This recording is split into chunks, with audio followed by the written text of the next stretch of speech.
This is the House of Hockey podcast on the Hockey Podcast Network.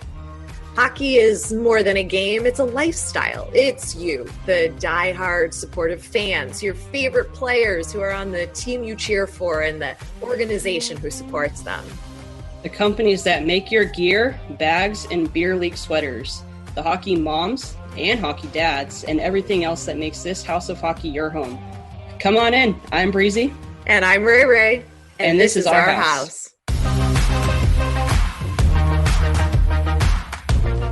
What's up, everybody? Welcome to the House of Hockey podcast, episode 115. I'm one of your hosts, Breezy. That's how you say it. 115. 115. Not 115. No.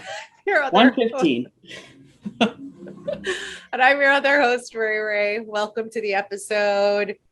We're down to the conference finals, everybody. By the time this episode comes out on Tuesday, we will be in the conference finals. We will have a winner. We will have a decided team. We're recording this beforehand because we're not going to stay up until like 2 a.m. to record this. So on the night before and then have me edit it. So, you know, we love you, but. That's a lot. That's a lot to do. That's a lot. I mean, we're no chiclets. We're not making chiclets money here. But the Western Conference final begins today, Tuesday. The Oilers will be facing the Avs. And then the Eastern Conference final begins on Wednesday as the Lightning take on fill in the blank. Exactly. But we have a lot of other stuff that happened this past week that we're gonna touch on. So I don't even know where to start. Well, let's start with the West, the Oilers and the Avs. Like, let's go to the Battle of Alberta. All right. So you obviously watched a little bit of it. Mm-hmm. What were your thoughts? I have a lot of thoughts on it. There's a lot going on. But you didn't get to watch all the games, so. No, I can't stay up that late. At East Coast time, it's killer, some of these games. Like, it's just, I can't stay up. And with all the overtimes, like, it's not my team playing. So I'm not staying up that late and being super stressed out and then, like, just wrecked the next day. But I'm sure a lot of you are doing that and have done that. But East Coast folks know this is like, oh, my God, it's killer. But I guess I don't know that I want to admit that I was wrong about the Oilers, like that McDavid and Draisaitl are enough to win a Stanley Cup. Like, I'm not ready to fully admit that I was wrong in that because they still have to get through this because they're still not in the Stanley Cup final and they haven't won a cup. So I'm treading water here with my comments. I will keep my thoughts about the Oilers a little more subdued. I really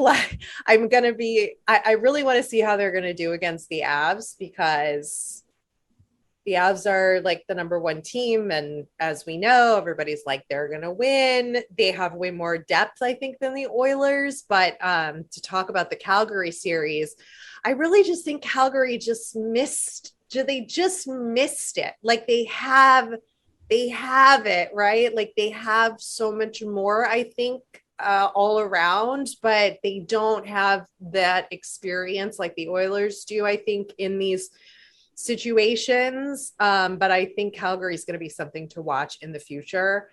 Also, fully convinced that Ben Stelter is the good luck charm for the Oilers. He just had his 6th birthday. If you don't know who that is, he's a young boy who has cancer, who has become a friend of the team.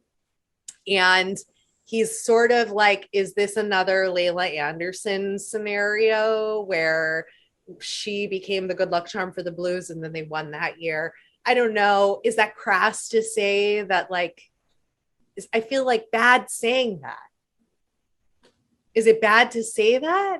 No, I mean, I think that obviously has something to do with it, right? They have a little bit of fire under them, but anyway, those are my thoughts. McDavid's a machine. Like he's playing all the positions. He's passing. He got like second assists on half of his goals, right? Like he's passing the puck to someone else who's passing it back to him. Does he get a second assist on that? No. Wow. Like, but I don't think so. I don't know how that works, but it's like he's just a machine. So I have nothing bad to say about that. That's good. That's good. What do you think? I'm thinking a lot, and there's a lot, and I think it was partially because I don't want to say called out, but I think everyone falls. I don't want to say victim, but everyone kind of thinks like, and it was brought up in a social comment as well that I saw on from NHL, that the NHL often will pinpoint a single player for marketing purposes, right? Mm-hmm. But in hockey, it's always a we thing, never an I thing. But the NHL in general and ESPN, TNT, all these, marketing and news sources will always pinpoint a single player. So I think it often gets into people's heads like McDavid, right? And I think I was wrong for thinking that as well, because the Oilers generally, I mean, they do have more than just, Connor and Leon. Gosh. Yep. So, I mean, they do trickle down, and I think that they all collectively play well together. It's just that the team in general is overshadowed by the stardom of Leon and Connor, right? So, I think when it comes to it, the team in general, they perform when they need to perform. If I'm saying that right. So they hit when they need to hit, they score when they need to score. They play defensively when they need to. And I think that as a whole, they're playing with purpose. And whether or not you want to say that Ben's supporting them. Wait, did you say progress? Purpose. I thought you said progress, like the Canadians say. They say progress, not progress. They do. I don't think I said that. I think I said no, purpose. You didn't. I just wanted you to say progress, but you said purpose, which is completely different, I've been having a lot of that this weekend. Sidebar, really quick, hold your thought. I asked Antoni, I said, are you eating butter? Because I heard the butter dish, but I didn't hear anything else. I'm like, are you eating butter? And she goes, no. I go, are you eating butter? Oh, yeah, I'm eating a toast with butter. I said, okay, that's what I just asked you. And you said no twice. She said, I thought you asked if we were out of butter. Carry on. I'm just hearing things. It's fine. That's fine. I mean, I say sorry a lot, so. Yeah, sorry. That's a Canadian thing. Yes. Progress was the word you said? Purpose. Okay. Oh, boy. Purpose. Okay. Yeah. The Oilers play with purpose. The Oilers are playing with purpose, and whether or not that Ben is support or is a main driving factor of that or not, yes, I think that is the case, but I also think that the Oilers have a lot riding on them, and I think that they have a lot to prove. I think they are the underdogs, even though you have these two guys with absolute stardom. But I think the rest of the team is overshadowed by that simply because those are the only players you only really hear of on the Oilers, except for when Kane comes in, and then you hear a little bit about that. But I mean, if you really trickle down and see who else is there, they really do have it. And I, for one, should bite my tongue next time I only talk about one or two players. But I don't know. I think that this next series against the Avalanche, and I'm gonna pinpoint him again, and I probably shouldn't, but McKinnon versus McDavid is going to be wild for the sake of speed. But I think that the Avs are good on paper. They obviously show it. When you look at it on paper, you're like, they should be dominating the Oilers. But going back to, overshadowing, I think that the Oilers are just as good on paper. It's just they might not balance out throughout regular season, if that makes sense. So exciting. Yeah, it's going to be, I think it's going to be a series better than the Battle of Florida and the Battle of Alberta. So I agree. I think this series, to see such talent on both teams in so many different ways, just seeing how they are able to match each other, though, like it's either going to be, I think it's probably going to be very low scoring series because, like, I think they're so well matched as far as like a lot of the elements of speed and skill and determination, because both teams I think are, they've been close, they've dabbled in this role, and they both, I think, are feeling what you were saying, how they have a lot to prove. And I think that I would be surprised if they were very high scoring games. I just don't know, unless they like both really fall apart and are unable to shut one another down, right? But I feel like they're going to be more matched, and it's going to be a lot harder. And I think it's not going to be as easy to score goals. Yeah. What do you think? Am I wrong? No, I don't think you're wrong. I think that's obviously going to come down to, defense and their goalies, and Darcy Kemper obviously can play the heck out of that net. But same with Mike Smith, and you have two completely different goalies there, right? So, yeah. But very similar at the same time. So, I mean, I would be surprised if there were, 5, 6, 7 goal games. Yeah. That teeter-totter on both sides. Like, are we going to see a 5-5 matchup? I don't know. I would assume, me personally, I would assume it'd probably be more of a 3-4 or a 3-2 matchup game, but only time will tell. Who knows? I mean, there's such scoring power on both sides. I mean, that can be completely wrong. So I've been wrong before. I am terrified to make any sort of prediction here because I seem to always be wrong. So I should just do the opposite, but you're not always wrong. You should see my bracket. It's pretty bad. Well, good thing you're only doing $2 a play, right? That's true. That is true. Could we talk a little bit more about the Avs while we're talking about them? And then can we go back to Calgary in a second? Can we stick with this dynamic? Yeah. So there was 2 things about the Avs that came up that I thought were interesting, which I didn't really know, but the Avalanche's Josh Manson, his father, former player, now assistant coach for the Oilers, they're going to be facing each other. Is that not going to be bananas? I didn't have enough time to like go and research the last time like a father coach was facing against a son on the ice, you know what I mean? Right. Or even coaching a son. I'm sure there is somebody, I mean, like maybe like this, I don't know, one of the legendary families of hockey. Like I wouldn't be surprised, but this is so exciting. And did you see the quote that Josh said about his dad? His dad was like, win, what was it, game 6? Yeah, with the Blues. Yeah. I want you to win game 6 so I can see my granddaughter.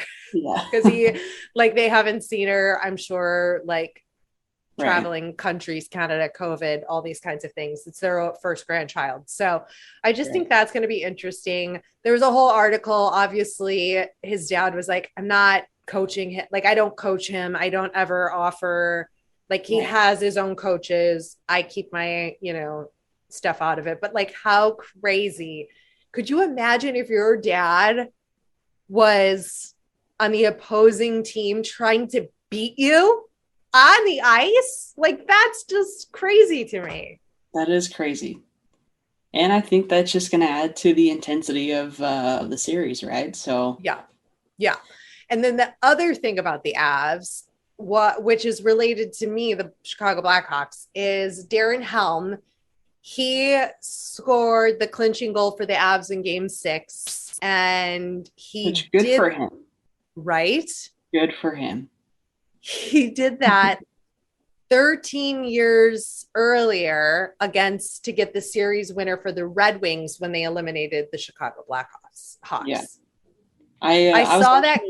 Did you see that clip like of the goals? They like lined up the goals and you could see like the one from the Blackhawks and the Red Wings and then this one. Like it was pretty cool. I didn't see it. I was watching the game though, and then when he scored, I was like, good for that guy. Poor dude's been stuck on the Red Wings, not really making it far. And then he comes out and then just crushes that goal. And I think that's what hockey's all about, right? I mean, Yeah. whether or not you're a fan of the team, but if you know somewhat of the player's history, you got to know that like he probably felt so good after that. And that goal alone could have been better than the last 50 goals he's had in his career, you know? Right. Like those are the goals you remember. That's what we hear Yeah. from the players when we interview them, right? Is like Right. those kinds of goals that are the ones that really stick out in their minds. Yeah. But yeah, those were some fun headlines, facts that I saw. Okay, before we go to the East, I wanted to talk about the insane amount of injuries that the Calgary Flames players had. Holy moly. Pretty bad. Okay. Chris Tanev had a dislocated shoulder and was still playing. I thought they said he also had a sprained neck at one point. Yeah, he had like major. I shared them to our thing because I was like, I'm not going to remember. Tanev says he dislocated his shoulder. He'll be having surgery next week. Says his recovery will be 4 to 6 months, but he was still playing that series, right? He was, yeah. Yeah. Okay. Bananas. And then Nikita Zadorov had 3 fractured ribs he suffered in round 1 and managed to still play defensively. Like 3 fractured ribs. Are you kidding? So many people, like, you can't even breathe. The pain is so bad when that happens. Like, what? Just insane. Hockey guys are just bananas. Like, they're just nuts. And the drive and the passion and the love, I would imagine. I don't really think in this day and age we have coaches saying shoot them up and put them on the ice. Like, I think a lot of it is left up to the players to decide. There's so much protocol nowadays with team doctors that like they have to clear them. And like the whole Sidney Crosby story in the playoffs, like he was not cleared to play. Like the doctors were like, no. And he was like, I'm going to play. And the coach is like, oh, you know, I trust him to make the best decision for himself. And like, you know, I don't know that you can really argue with Sidney Crosby. So maybe that's an exception to the rule, but like, you know, I think that's just nuts. So yeah. I mean, it all goes back to like, I mean, Leon was playing with like a sprained upper ankle or something, but right. I always like it's not like it's gotten better, his ankle, by the way. No, like he's not resting his ankle. He's right. Still playing, you know? I always just think back to, I want to say it was 2017 when the Penguins were playing the Preds. I think it was that series. Mm-hmm. Where Nick Bonino was playing with a broken foot. He broke his foot during the game, I think it was. He knew it was broken, but he continued to play. And I believe he scored like the game-winning goal. Oh, my God. And he, could you imagine skating on a broken foot, blocking shots with a broken foot? I mean, no.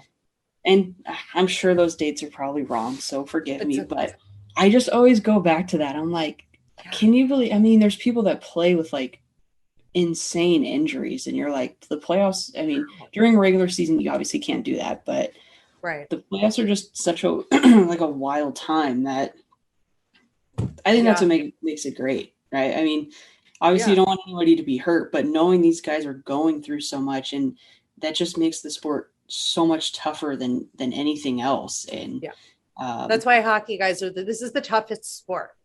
Yeah. Like I have no sympathy probably for next like to rugby. Rugby could well, be yeah. but yeah. But like I have no sympathy for the athletes in any of the other sports. Like maybe if like a pitcher had a broken finger and he was still throwing the ball, which he wouldn't because you can't hold the ball.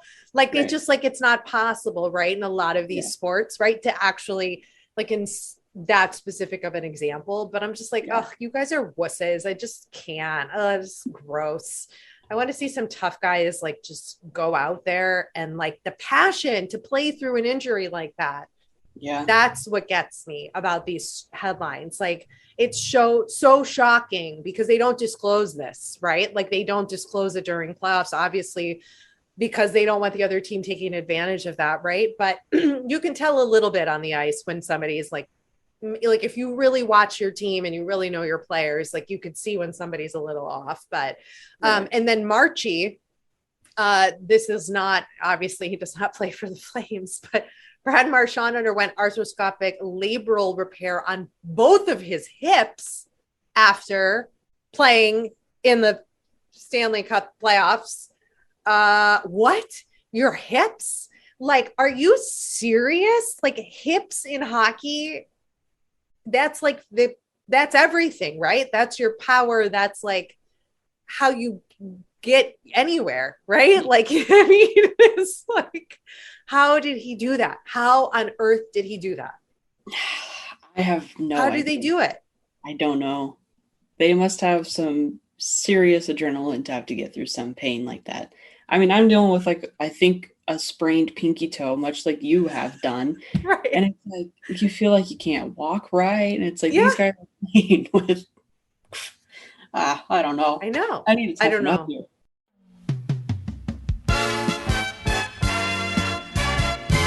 This week's episode of the House of Hockey podcast is brought to you by NFL Sunday Ticket is now on YouTube and YouTube TV, which means that you can stay close to your team even if you don't live in their town. Like, maybe you're a Raven who married a Seahawk who got a job in the land of the Falcons. With NFL Sunday Ticket, you can watch your team's out-of-market Sunday afternoon games no matter where you live, because you shouldn't have to change teams even if you change towns. NFL Sunday Ticket, now on YouTube and YouTube TV. Go to youtube.com/presale to get $50 off.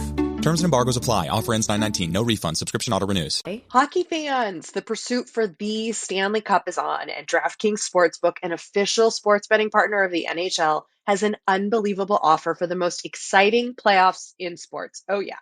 New customers can bet $5 on any team to win and get $100 in free bets no matter what, win or lose.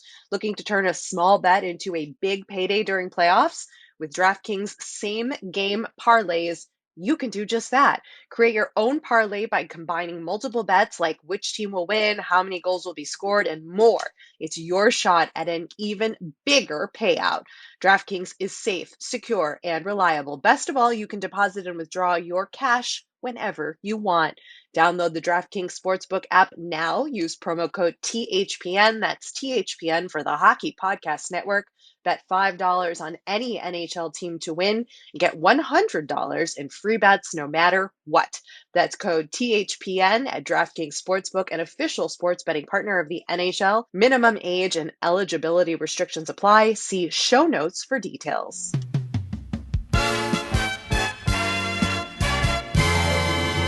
What was this statistic you had about McDavid with no points in the regulation and then getting the overtime? I think that just goes back to performing and playing when they need to, right? So that entire last game, it was game 5. McDavid had no points during the entire 4. It was 4 on 4. It was tied 4-4. That's what I'm trying to say. In regulation, they go into overtime. The only point he gets in that game is that OT winning goal.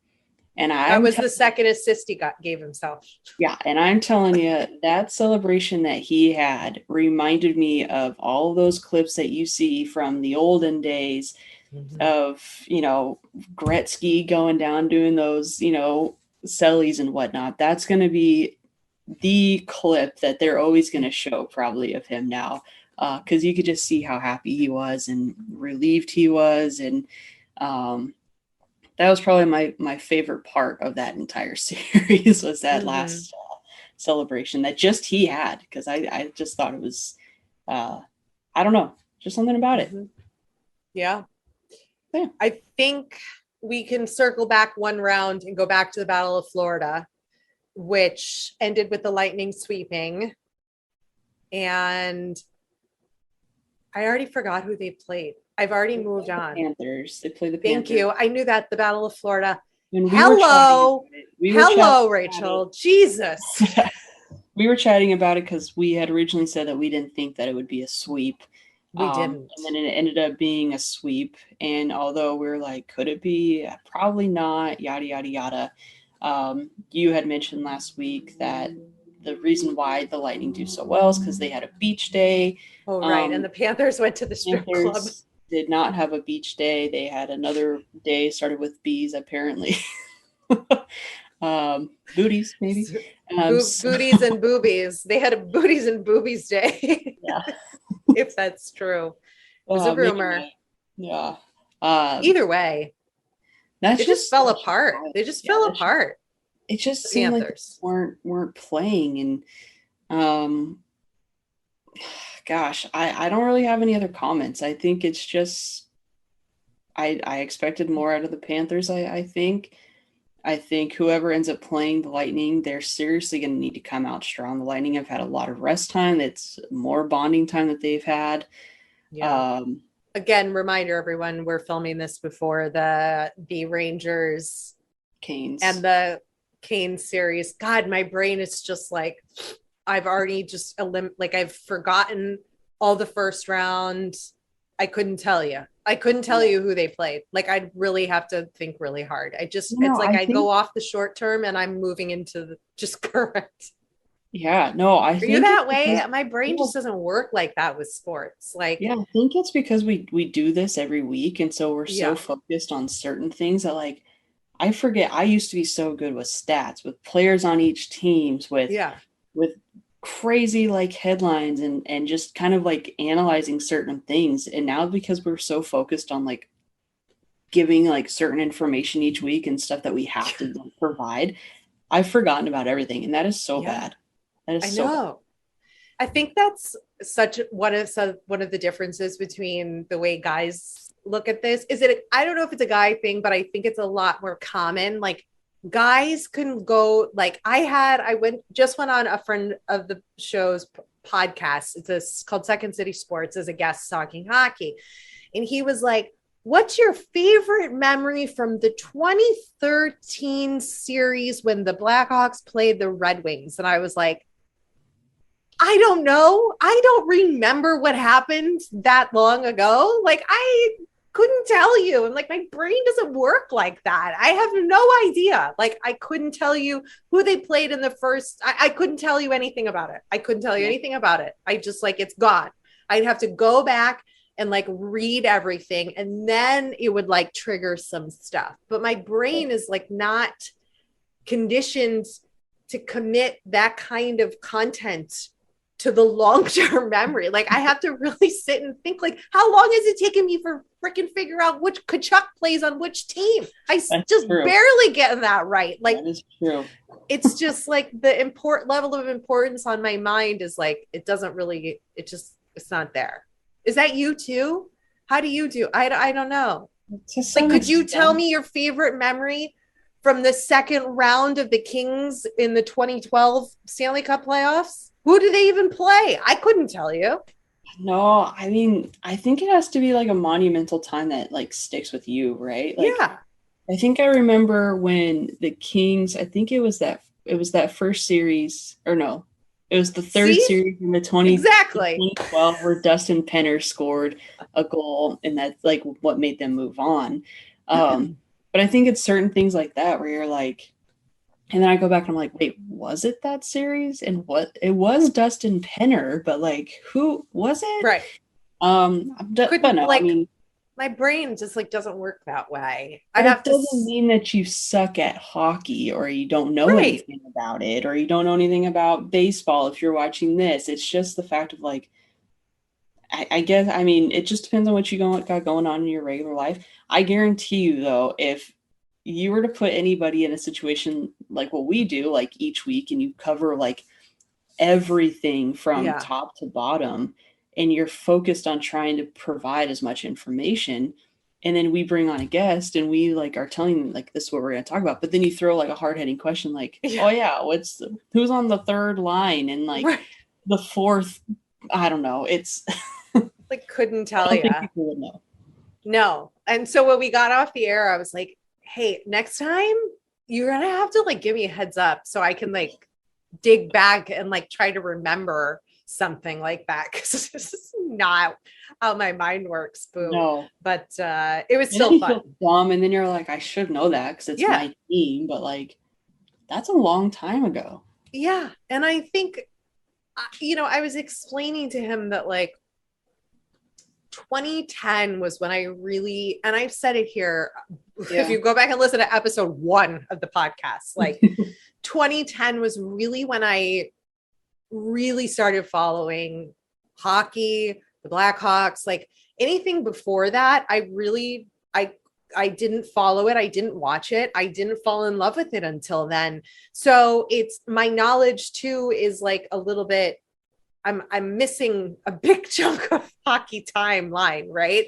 And I do my best to, you know, listen to interviews with other people on other podcasts to grow my understanding of history of different teams. But I was like, I wasn't doing a weekly podcast where I was like watching hockey every night, you know, to like have stuff to talk about. So it's just a little bit different. But anyway, that was a very long. If this makes you feel any better, Tracy, our friend Tracy at the pod, she had tagged me in a photo, and it was when she was last on, or it was when she had her episode on. I was like, oh my gosh, it's crazy. It's been a year already. And she goes, it's been 3. And I was like, it's been 3 or 2, maybe.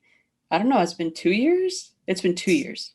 See, more examples, guys. Just because we can't remember that doesn't mean our opinions are invalidated.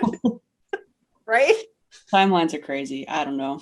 Maybe we're just making stuff up at this point, but it's true. You know, next week, guys, we'll dive a little bit more into our thoughts on the Eastern Conference final, because we're recording this before the team that they're playing is determined. But I had something I wanted to talk about, though, in regards to the New York Rangers that's already happened. And it's Shesterkin, who is a beast. And 37 saves to win game 6, and he had 2 assists. The goalie is assisting goals. But that's like McDavid assisting himself for the OT winner, like second assisting. Like what? This is just nuts. You don't see this, especially in the playoffs. I feel like this is just so rare, at least in my short time of being very involved in the hockey world. But I love to see it. I think I was talking about this too, and I was saying that like what big shoes Igor had to fill in taking over in New York, where you have Henrik Lundqvist, who is a legend in the league, around the world even. He's like one of the most recognized hockey players outside of this new generation of players. And to step in and be as incredible as he is, and has had this year, what is it? I don't know how many seasons it's been. I don't know. Don't ask us numbers, guys. But either way, I think this is his second season. Yeah. Like fully in this role. And it's just incredible to see, and him being so calm under pressure and just playing so well. I think he's going to become, if he stays on this path, he could become somebody like a Vasilevsky with the years and the experience and that calm and that just sort of like ability to see the game the way he does. Right. No, I agree. I think that he's got some finesse about him that's like different than somebody else. And I think it's a breath of fresh air for Rangers fans and for the Rangers team and organization. And not that Lundqvist was, I mean, we can't even put him into any category, but I just think that the Rangers organization, and like from head to toe, plus all the fans, their heart was always with Lundqvist. So to think about having someone else come in, maybe it was a little bit unknown. Maybe they would have wanted, could a Fleury come over and like be there and the next guy, but then you would have heartbreak again if he got traded or whatever. So I think having, Igor come in and be that guy, Again, big shoes to fill, but I think he's doing a pretty good job. And maybe he's not necessarily filling those big shoes. Maybe he's fulfilling his own shoes and making his own path on the Rangers. And I think that it is a great thing for everybody, the whole entire, city of New York. And that feels weird saying the city of New York, but it's New York, right? Yeah. New York City. New York City. So but anyway, I like the city of New York. That's like way more serious. That's my finesse on that one. It's like you don't say Los Angeles City, right? Like it's the city of Los Angeles. So that's probably why. You would say LA City when it comes to like I know what? Like police departments and fire departments. LA City, yeah, that's what it is. Really? Yeah. Because there's LA City like and LAPD. County. Yeah, it was LAPD. But fire in the fire department, it's LA City or LA County. Oh, I know what you're saying. Yeah. But yeah, you would not say like, I'm going to Los Angeles City. No, you'd say like the city of LA. Yeah, city of LA, right? Like the city of New York. Right. That sounds weird to me. Is it because it's named New York? Like it's New York, two New Yorks? Yeah, I think so. That why it's confusing to my brain? Add it to the list. NYC. Folks. It's good for the NYC. Yeah. But then do you say the? No. That's an LA thing, adding a the. Adding a the, yeah. That's an LA thing. We digress. Yes. What else is left?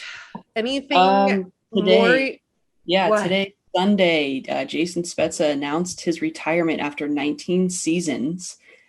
He played for Ottawa. He was drafted second overall by the Ottawa Senators, played for Dallas, and played for the Maple Leafs. And he's going to join the Leafs head office immediately, which I think is a fantastic move for everybody, for the Maple Leafs. Holy crap. Hopefully. They need that. So he recorded 995 points throughout his 1,248 career regular season games and collected 76 points in all playoff games that he has been in. And again, he was the first round, second overall pick, and he has a laundry list of achievements. I was going to list them out, but it is a lot. And we all know that I can't talk for long periods of time before I start like messing words up. So great season. I think he's probably one of the most respected players that he's so recognizable. And I think people are always going to respect him in certain way, even though your team, may not be one of the teams that he's played for, but I don't think there's anybody that will say anything bad about, Spets. So congrats to him. And I think he's going to do really well in the head office. So I think they need somebody of this generation of play, of his generation of play in there. I mean, did he make a big difference with the boys this season? I think he was definitely a backbone for sure. He was definitely what? A backbone for sure. Backbone. He's always kind of a backbone guy. He brings a lot to the room. So I think what he can bring to the head office will bring a lot of respect, and maybe not so much like what we've talked about, like, the flashing lights of Toronto and the Maple Leafs. So a lot of things maybe could be joked at, maybe not taken so seriously. Maybe that's the wrong terms, but I think having him in there and the amount of respect that all those players have, and I think the amount of respect that his colleagues will have is going to be, I think it's going to make a difference for sure. What that difference is, I don't know. Only time will tell, but we got to wait till the new season starts, but we still got to get through these playoffs and a Stanley Cup win. So, yeah, it'll be interesting to see how much the head, like front office guys, give Spez, like how much input are they going to really take from him, and how are they going to, use that to get a team that can get out of the first round of the playoffs. You know, I think there's a lot to be seen. And obviously there's stuff that goes on behind the scenes that we don't ever get to know, but I think you can tell by what happened. Whoa, my hair looked crazy there for a second. I got it cut. It always happens, guys, the short hair thing, but I get it cut like the first week or two. It just kind of is very Jim Carrey. But anyway, I don't know. I lost my train of thought. I'm done talking now. Okay. Well, I think that's all we have this week. We'll have more next week. Thanks for coming over to our House of Hockey podcast and hanging out with us. We'll be back next week with a brand new episode. And in the meantime, you can follow us on social media. Just look for House of Hockey podcast. We'll be back next week.